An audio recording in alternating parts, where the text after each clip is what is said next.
نیمل نے بناوٹی ہمدردی جتاتے ہوئے آگے بڑھ کر کہا، اوہ روح کتنا خون نکل رہا ہے، لیکن سچی بات ہے تمہیں آفس کے نازک کاموں کے بجائے گھر کے کاموں کی عادت ڈالنی چاہیے، ورنہ یارم کو تو بلا وجہ پریشانی ہی ہوگی نا۔ یارم نے نیمل کو ایک سرد اور تیکھی نظر سے دیکھا۔ نیمل، روح کو کیا کرنا چاہیے اور کیا نہیں، یہ طے کرنا میرا کام ہے، تمہیں اس میں بولنے کی ضرورت نہیں ہے۔ نیمل کا چہرہ فاق ہو گیا، وہ جل بن کر پیچھے ہٹ گئی۔ رات کو جب یارم روح کے لیے گرم دودھ کا گلاس لے کر کمرے میں آیا تو روح کی آنکھوں میں آنسو آ گئے۔ یارم آقا جان ٹھیک کہہ رہے ہیں، روح نے لڑسی آواز میں کہا۔ میرے آفس جانے سے آقا جان ناراض ہوتے ہیں اور آج کی وجہ سے آپ کی بھی سب کے سامنے بات ہوئی۔ مجھے لگتا ہے مجھے اب آفس نہیں جانا چاہیے۔ یارم نے دودھ کا گلاس سائڈ ٹیبل پر رکھا اور روح کے قریب بیٹھ کر اس کے دونوں ہاتھ اپنے ہاتھوں میں لے لیے۔ روح میری طرف دیکھو۔ یارم بے حد نرمی محبت سے اس کی آنکھوں میں جھانکا۔ دنیا کیا کہتی ہے اور آقا جان کیا سوچتے ہیں مجھے اس سے کوئی فرق نہیں پڑتا، تم میری روح ہو اور تمہیں اپنی پہچان بنانے کا پورا حق ہے۔ جب تک یارم شاہ زندہ ہے تمہیں کسی خوف سے اپنے قدم پیچھے ہٹانے کی ضرورت نہیں ہے۔ روح نے نرم آنکھوں کے ساتھ یارم کے سینے پر ہاتھ رکھ دیا۔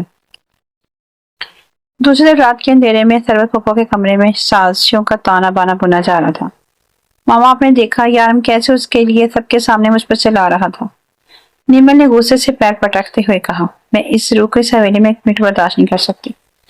ثروت پھپھو کے چہرے پہ ایک مکارانہ مسکراہٹ ابھری۔ انہوں نے نیمل کے شانے پر ہاتھ رکھا، بولی، صبر کر نیمل، آقا جان پہلے ہی روح کے آفس جانے سے سخت ناراض ہے، بس اب ہمیں کچھ ایسا کرنا ہوگا کہ آقا جان کے سامنے روح کا کردار ہی مشکوک ہو جائے۔ جب آقا جان کا غصہ ساتویں آسمان پر ہوگا تو یارم بھی اس سے بچا نہیں سکے گا اور اس حویلی سے اس کا پتہ صاف ہو جائے گا۔ آفس کے حادثے کے بعد روح کو چند دن گھر پر آرام کرنے کی ہدایت کی گئی تھی اور اسی بات کا فائدہ اٹھاتے ہوئے ثروت بیگم اور نیمل نے آقا جان کے دل میں روح کے خلاف زہر گھولنے کا بہترین موقع سمجھا۔ ایک شام جب آقا جان صحن میں بیٹھے اپنی تصویر پڑھ رہے تھے، ثروت پھپھو اپنے چہرے پر بناوٹی فکر سجا کر ان کے پاس آ کر بیٹھ گئی۔ آقا جان، میں نے آپ سے کچھ کہنا تو نہیں تھا چاہتی، لیکن گھر کا ماحول دیکھ کر میرا دل دکھتا ہے۔ پھپھو نے لمبی آہ بھرتے ہوئے شروعات کی۔ آقا جان نے تصویر روکی، اپنی سخت نظر ثروت کو دیکھا۔ کیا بات ہے ثروت، کھل کر کہو۔ بات یہ ہے آقا جان کہ روز جب سے آئی ہے گھر کے کسی کام میں دل نہیں لگاتی، آپ دیکھیے نا، آج صبح جب میں نے اسے کچن کا کام کو کہا تو اس نے صاف منہ پر موڑ لیا اور کہنے کی میں یارم شاہ کی بیوی ہوں، مجھے گھر کے کام کرنے کی ضرورت نہیں ہے۔ اور تو اور وہ آپ کے بارے میں بھی نیمل سے کہہ رہی تھی کہ آقا جان پرانے خیالات کے انسان ہیں، انہیں باتوں کی کیا سمجھ۔ اسی اگر نیمل بھی ڈرائنگ روم سے نکل کر آئی اور آنکھوں میں جھوٹے آنسو لا کر بولی، جی آقا جان، وہ تو یہ بھی کہہ رہی تھی کہ یارم صرف اس کی سنتا ہے اور اس گھر میں جلدی سے اسی کا حکم چلے گا۔ ان دونوں کا خیال تھا کہ آقا جان کا پارا ساتویں آسمان پر پہنچ جائے گا اور وہ روح کو دھکے دے کر نکالنے کا حکم دیں گے، لیکن آقا جان شیر زمان شاہ تھے۔ انہوں نے خاموشی سے ان دونوں مامٹی کو دیکھا۔ ان کی آنکھوں میں ایک سرد اور باریک چمک ابھری۔ انہوں نے اپنی لاٹھی فرش پر ماری اور بلند آواز میں پکارا، یارم روح۔ چند ہی لمحے یارم روح اور ڈرائنگ روم میں داخل ہوئے۔ روح کے ہاتھ پر اب بھی ہلکی پٹی بندھی تھی اور وہ یارم کا سہارا لیے بغیر آہستہ آہستہ چل رہی تھی۔ آقا جان، آپ نے بلایا؟ یارم نے باادب انداز میں پوچھا۔ آقا جان نے ثروت نیمل کی طرف اشارہ کرتے ہوئے کہا، روح، تمہاری پھپھو نیمل کا کہنا ہے کہ تم نے ان سے کہا ہے کہ میں پرانے خیالات کا انسان ہوں اور تم اس گھر پر اپنا حکم چلانا چاہتی ہو۔ روح کا چہرہ خوف سے زرد پڑ گیا، اس کی آنکھوں میں فوراً آنسو آ گئے اور اس نے جلدی سے نفی میں سر ہلا دیا۔ نہیں آقا جان، میں تو آپ کی بے حد عزت کرتی ہوں، میں نے تو ایسا کبھی نہیں سوچا۔ یارم کی آنکھوں میں غصے کی لہر دوڑ گئی اور اس نے پھپھو کی طرف دیکھا، لیکن اس سے پہلے یارم کچھ بولتا آقا جان نے ہاتھ کے اشارے سے روک دیا۔ آقا جان اپنی کرسی سے اٹھے اور ثروت پھپھو کے سامنے جا کر کھڑے ہو گئے۔ ان کا روئے سخن لہجہ اچانک اتنا سخت ہو گیا کہ پھپھو نیمل کی سیٹی گم ہو گئی۔ ثروت، آقا جان کی آواز ہار میں گونجی، تم مجھے اتنا نادان سمجھتی ہو؟ میں شیر زمان شاہ ہوں، میں اس عمر میں بھی مجھے انسان کے چہرے کو دیکھ کر اس کی نیت پڑھنا آتی ہے۔ پھپھو کا رنگ لمحوں فق ہو گیا۔ آقا جان، ہم تو سچ کہہ رہے ہیں، بکواس بند کرو۔ آقا جان لاٹھی فرش پر دے ماری۔ میں پچھلے 3 دنوں سے دیکھ رہا ہوں، یہ لڑکی اپنی زخمی ہاتھ کے بعد صبح اٹھ کر سب سے پہلے میرے لیے گرما گرم چائے بناتی ہے اور خاموشی سے اپنے کمرے میں چلی جاتی ہے۔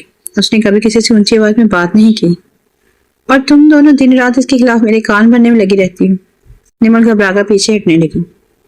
آقا جان نے نیمل پھپھو پر ایک سخت نظر ڈالی۔ میں روح کے آفس جانے کے خلاف ضرور تھا کیونکہ میں شاہ خاندان کی روایت کا پاسدار ہوں، لیکن اس کا مطلب یہ ہرگز نہیں کہ میں اپنے گھر کی بہو کے ساتھ ناانصافی ہونے دوں گا۔ اگر آئندہ تم دونوں نے اس گھر میں کوئی نفاق ڈالنے کی کوشش کی یا روح پر بلا موضوع الزام لگایا تو یاد رکھنا شیر زمان شاہ تمہیں اس حویلی سے باہر نکالنے میں 1 منٹ نہیں لگائے گا۔ سرور کو نیمن کا منہ کھلا رہ گیا۔ ان کا اپنے ہی وارن پر الٹا پڑ چکا تھا اور آغا جان کے سامنے ان کی عزت کا جنازہ نکل چکا تھا۔ وہ دونوں اس ذلت اور غصے کے مارے فوراً وہاں سے اپنے کمرے طرف بھاگ گئے۔ یار نے مسکرا کر آغا جان کو دیکھا جبکہ روح کی آنکھوں سے تشکر کے آنسو بہہ نکلے۔ آغا جان روح کے قریب آئے، ان کے سر پر شفقت سے ہاتھ رکھا اور دھیمے سے بولے، جاؤ بیٹی آرام کرو۔ اس حویلی میں جب تک شیر زمان شاہ زندہ ہے تمہیں کسی سے ڈرنے کی ضرورت نہیں۔ آغا جان کی ڈانٹ اور ڈرائنگ روم میں ہوئی شدید ذلت سرور کو نیول کے لیے برداشت کرنا ناممکن ہو چکا تھا۔ دونوں ماں بیٹی اپنے کمرے کا دروازہ اندر سے بند کیے غصے میں جل بھن رہی تھی۔ ماما میں یہ ذلت کبھی نہیں بھول سکتی، نیمل نے اپنے کمرے کی ادھر ادھر پھٹکتے ہوئے چیخ کر کہا۔ آغا جانی اس معمولی سی لڑکی کی خاطر ہم دونوں کو پورے گھر کے سامنے ذلیل کر دیا ہے۔ میں یارم کو اس کا ہوتے ہوئے کبھی نہیں دیکھ سکتی۔ سرور کو نیمل کے ہاتھ کو سختی سے تھاما اور اس کی آنکھوں میں ایک بھیانک چمک ابھری اور اسے کام لینے بعد پھپھو نے زہر خند لہجے میں کہا، گھر میں رہ کر اس کا اب کچھ بگاڑنا اب ہمارے لیے خطرناک ہے۔ آغا جان کی نظریں اب ہم پر ہیں، ہمیں اب انتظار کرنا ہوگا اس کے مکمل ٹھیک ہونے اور آفس جانے کا۔ آفس؟ نیمل نے حیرت سے پوچھا۔ ہاں، سرور کے لبوں پر مکارانہ مسکراہٹ آئی۔ جب وہ گھر کی چار دیواری آغا جان کے سائے سے باہر نکلے گی تب ہم اپنا اثر وار کریں گے۔ ہم اسے آفس کے راستے سے کڈنیپ کروائیں گے اور پھر ایک ایسا ڈرامہ رچائیں گے کہ آغا جان اور یارم یہی سمجھیں گے کہ روح کسی اور کے ساتھ بھاگ گئی۔ جب اس کے کردار پر داغ لگے گا اور آغا جان خود اسے حویلی سے دھکے دے کر نکالیں گے اور یارم اسے نفرت کرنے لگے گا۔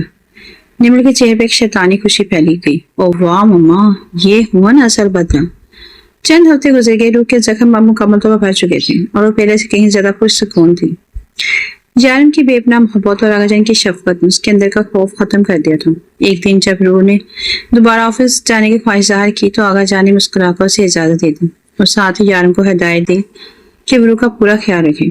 آفس کا پہلا دن بہت اچھا گزرا، لیکن شام کو جب روح اپنا کام ختم کر کے آفس کی بلڈنگ سے باہر نکلی تو یارم ایک ہنگامی میٹنگ کی وجہ سے 5 منٹ لیٹ ہو گئے۔ روح گاڑی کے انتظام میں پارکنگ کے ایک طرف پڑی ہی تھی کہ اچانک ایک سیاہ رنگ کی وین اس کے بالکل قریب آ کر رکی۔ اس سے پہلے کہ روح کچھ سمجھ پاتی، وین کا دروازہ کھلا اور 2 نقابپوش گنڈوں نے تیزی سے باہر نکل کر اس کے منہ پر رومال رکھ دیا اور روح کو سنبھلنے کا موقع ہی نہ ملا اور لمحوں میں بے ہوش ہو گئی۔ گنڈیوں سے وین میں گھسیٹ کر لمحوں میں غائب ہو گئے۔ کچھ ہی دیر میں یارم نیچے پہنچا۔ جب اس نے روح کو وہاں نہ پایا تو اس نے فوراً اس کے فون پر کال کی، لیکن نمبر مسلسل بند جا رہا تھا۔ یارم کے دل میں ایک انجانا خوف جاتا۔ اس نے سیکیورٹی گارڈ سے پوچھا، کیمروں کی CCTV فوٹو چیک کرنے کی ہدایت دی۔ جب اس نے کیمرے میں روح کو زبردستی وین میں ڈالتے ہوئے دیکھا تو یارم شاہ کا پارا 7ویں سر پہنچ گیا۔ اس کی آنکھوں میں وہی پرانی خوفناک اس کے عادت جاگ اٹھی۔ دوسری طرف سرور پھپھو نے منصوبے کے مطابق حویلی میں ڈرامہ شروع کر دیا۔ وہ آغا جان کے پاس باقی ہوئی گئی اور ایک فرضی خاتون کے سامنے پھینکتے ہوئے چیخی، آغا جان تباہی ہو گئی، روح آفس سے غائب ہے اور اپنے پیچھے ایک خط چھوڑ گئی ہے کہ وہ اپنی مرضی سے کسی اور کے ساتھ جا رہے ہیں۔ میں تو پہلے ہی کہتی تھی کہ وہ شاہ خاندان کے قابل نہیں۔ آغا جان نے خط دیکھا اور اس کا چہرہ سخت ہو گیا، لیکن وہ خاموش رہی۔ اسی کا یارم شاہ حویلی کے دروازے کے دھار سے کھولتا ہوا اندر داخل ہوا۔ اس کے چہرے پر بلا کا غصہ آنکھوں میں خون اتر آیا تھا۔ اس نے پھپھو کے ہاتھ سے وہ جعلی خط چھین کر 1 سیکنڈ میں پھاڑ کر ہوا میں اڑا دیا۔ بکواس بند کیجیے پھپھو۔ یارم کی آواز شیر کی طرح پورے ہال میں گونجی۔ میری روح پر داغ لگانے کی کوشش بھی مت کرنا۔ مجھے پتا ہے کہ اسے کڈنیپ کیا گیا ہے اور جس نے بھی یہ جرات کی ہے یارم شاہ اس کی نسلیں مٹا دے گا۔ یار نے اپنی جیب سے فون نکالا اور شہر کے سب سے بڑے پولیس افسر کو کال ملائی۔ مجھے آدھے گھنٹے میں اس وین کی لوکیشن چاہیے، ورنہ میں پورے شہر کو آگ جلا کر راکھ کر دوں گا۔ ہال میں سناٹا چھا گیا۔ پھپھو اور نیمل کا خوف کے مارے برا حال تھا، کیونکہ یارم شاہ اب مکمل جلال میں آ چکا تھا۔ نیمل شاہ حویلی میں یارم کا وہ ہولناک روپ دیکھ کر پوری طرح گھبرا گئی تھی۔ اس کے وہم و گمان میں نہیں تھا کہ یارم اتنی جلدی پولیس اور سیکیورٹی کیمرے تک پہنچ جائے گا۔